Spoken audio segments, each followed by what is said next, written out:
Hallelujah. Isashimwe cyane. May God be praised. So I don't know how we are going to do these things. Let's just give it a try. Okay. So someone is going to try to translate in English. So I'm using Kinyarwanda, and I hope they know. She's going to try to understand Kinyarwanda and English the same time. Hallelujah. Hallelujah. Amen. Amagambo ushaka kuza kubasangiza muri kino gitondo ari mu gitabo cy'abantu. Those that I just want to How I face feel this morning. In the book of Ephesians, It's chapter 1. So, I want to read the whole chapter. So much it's not possible within these minutes they have given me. Ndashaka gusoma umurongo wose mu bihe bino bambaje igice cyose. Ndashaka gusoma igice cyose ariko ntabwo binyoroheye kubera iminota afite, ariko ndagerageza kukinyuramo nihuta. Amen. Hallelujah.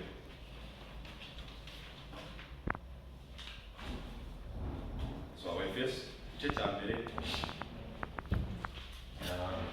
turahera ku murongo wa mbere, ariko hari aho uzagera ngasimbuka bitewe n'uko nari wasomye hose. Hallelujah. Haravuga ngo Paulo wagizwe intumwa ya Yesu Kristo nk'uko Imana yabishatse, ndabandikiye mwebwe abera bari muri Efeso bizera Kristo Yesu. Ubuntu bube muri mwe n'amahoro biva ku Mana Data wa twese. Hallelujah. Ikintu bita tubona bwa mbere na mbere aha muri kino gitabo ni uko Paulo yanditse ariwe wandikiye bano bantu. Amen. What we can see here, first, Paul is the writer of this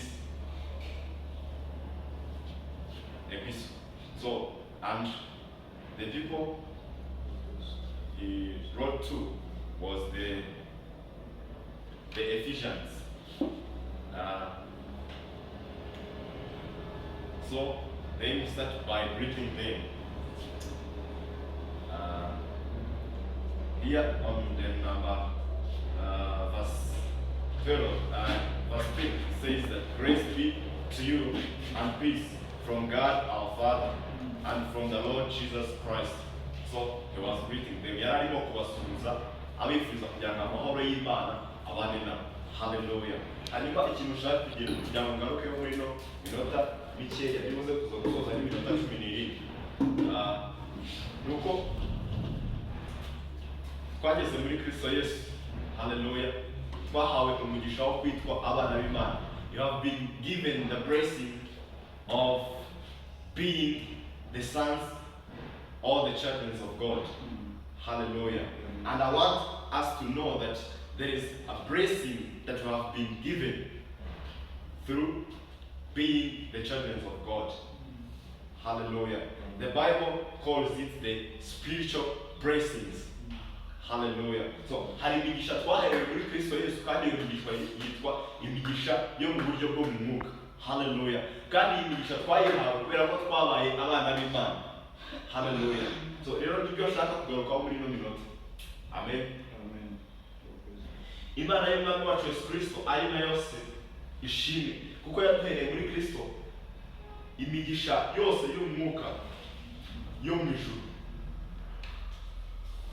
Nk'uko yadutoranyirije muri we isi itararemwa kugira ngo tube abera tutariho umugayo imbere yayo. Hallelujah. So umugisha wa mbere rero dushobora kubona aha ngaha Imana yaduhaye kubera ko yaduhinduye abana bayo. Hallelujah. Bibiliya iravuga ngo yadutoranyije kera. Hallelujah. We have been chosen according as he has chosen us in him before the foundation of the world, that we should be holy without the blame before him. So, twaratoranyijwe imbere y'Imana kugira ngo tubabere. Hallelujah. Kandi hato ngo tubabera tutariho umugayo. Amen.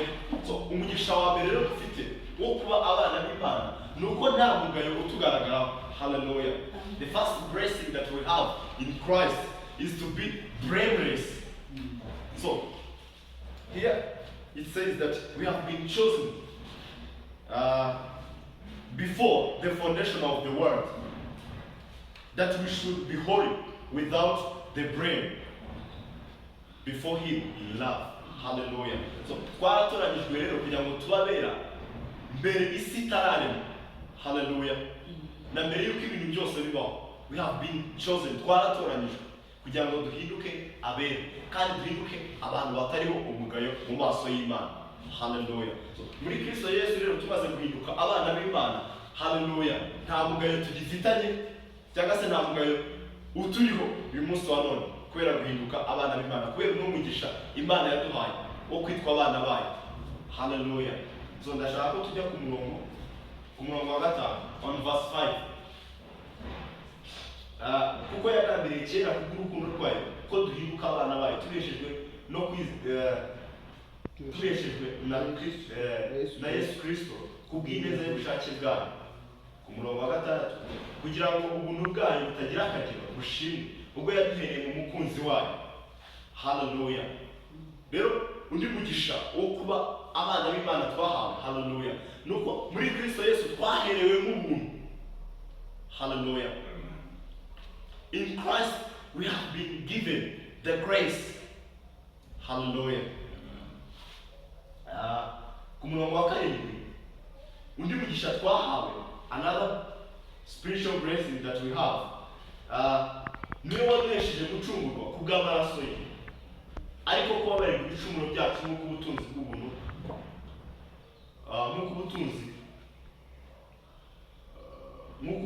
bw'ubuntu bwayo buri. Hallelujah. Undi mugisha twahawe nuko twahinduwe abana b'Imana kandi turacungurwa. Hallelujah. Tubabarirwa ibyaha byacu. Amen. Amen. So here it says, in whom we have a redemption through His blood, the forgiveness of sins according to the richness of His grace. Hallelujah. So through the grace that we have been given, hallelujah, we have obtained our redemption. Twabonye gucungurwa kwacu binyuze mu buntu umwami Imana yaduhereye muri Kristo Yesu. Hallelujah. So rero uyu ni umugisha Imana yaduhaye abandi bantu badashobora kubona. This is the blessing that we have been given, and it is given to us only, not the others. Hallelujah. Because we are the sons of God, our sins have been washed away by the blood of Jesus. We have been redeemed by the grace of the Lord Jesus Christ. Hallelujah. This is the blessing that we have. That's why the Bible calls it the spiritual blessing. These things are not tangible. Hallelujah. But spiritual. Hallelujah. We will learn ibintu byo mu mwuka ntabwo ari ibintu byo mu mubiri. Hallelujah. Ntabwo ari ibintu bifatika. Ko buri gihe tuvuze imigisha, buri gihe umuntu yumva inka, yumva amafaranga, yumva inzu, yumva imodoka. Hallelujah. N'ibindi bintu nk'ibyo ngibyo. Ariko hari imigisha Imana yaduhereye muri Kristo Yesu dufite nk'abana b'Imana. Hallelujah.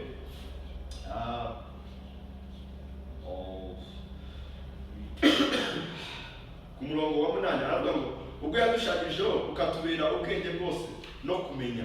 Hallelujah. So ubu rero Imana yaduhaye bwaduhindukiye ubwenge. Hallelujah. Through this grace that we have been given, hallelujah, we have obtained the wisdom of Christ. Hallelujah. In this spiritual blessing, we have obtained the wisdom of the Holy Spirit. Hallelujah. Another blessing, it is on the verse 9. It says, itumenyesha ubwiru bw'ibyo ishaka kubw'ineza y'ubushake bwayo, ari byo yagambiriye kera. Umurongo wa 10, kugira ngo ibihe n'ibisohora bibone uko iteraniriza ibintu byose muri Kristo ari ibiri mu ijuru cyangwa ibiri mu isi. Haleluya. So ikindi kintu ushaka kuvugaho cyane kiri ku murongo wa 11 kiravuga ngo kubw'uwo natwe twarazwe umurage tubitoranijwe kera nk'uko Imana yabigambiriye ikora byose nk'uko ibishaka mu mutima wayo. Haleluya. Another blessing is on the verse 11. It says that we have obtained an inheritance, being predestinated according to the purpose of Him who works all things after counsel of His own will. Hallelujah. We have been obtained the inheritance. Hallelujah. Hari umurage twakiriwe wo kuba abana b'Imana. Hallelujah. Wo kuzaragwa ubwami bw'Imana. Hari umurage twahawe wo guhinduka abana b'Imana ndetse wo kuzaba bamwe mu bagize ubwami bwayo. Hallelujah. So umurage rero dutegereje ni wo kuzahinduka guhindurwa gusa n'Imana. Hallelujah. Ndetse no kuzabana nayo. Hallelujah. So uwo rero ni umugisha dufite twahawe utari mu bintu birimo bifatirwa uyu munsi birimo bigaragara, ariko mu gihe kizaza uzahishurwa kandi uwo murage tuzawuhabwa nk'abana b'Imana. Hallelujah. So uwo mugisha rero ntabwo abantu bashobora kuwubona uyu munsi wa none. Hallelujah. Ibifatika cyangwa se kubona mu buryo bufatika ntabwo dushobora kubibona uyu munsi wa none, ariko mu gihe kizaza. Hallelujah. Imana yiteguye yuko tuzakira uyu mugisha. Hallelujah. Wo kubana nayo, wo guhabwa umugabane. Hallelujah. Mu bwami bwayo. Biravuga ngo yaduhinduye abami n'abatambyi. Soza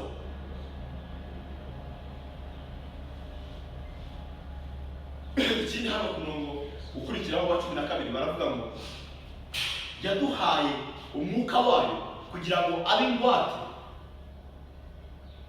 itwirigiza yuko ibyo yadusezeranije azabisohoza. Hallelujah. Undi mugisha dufite nuko twahawe umwuka wera, kandi umwuka wera akaba ari ingwate y'ibyo Imana yasezeranije ku buzima bwacu. Hallelujah. Y'ibyo Imana yasezeranije abana bayo muri Kristo Yesu. Hallelujah. Kubera ko Imana itabeshya. Hanyuma rero Paul ageze ku murongo wa 15 aravuga ngo none ndabasabira ndabasengera. Hallelujah. 15 ngo nicyo gituma mfukamira data wo mu ijuru w'imiryango yose yo mu isi yitirirwa. Hallelujah. Kugira ngo Imana ibahereze umwuka w'ubwenge no guhishurirwa kugira ngo bitume mumenya bino bintu byose mwaherewe muri Kristo Yesu uburyo kibingana. Hallelujah. Amen.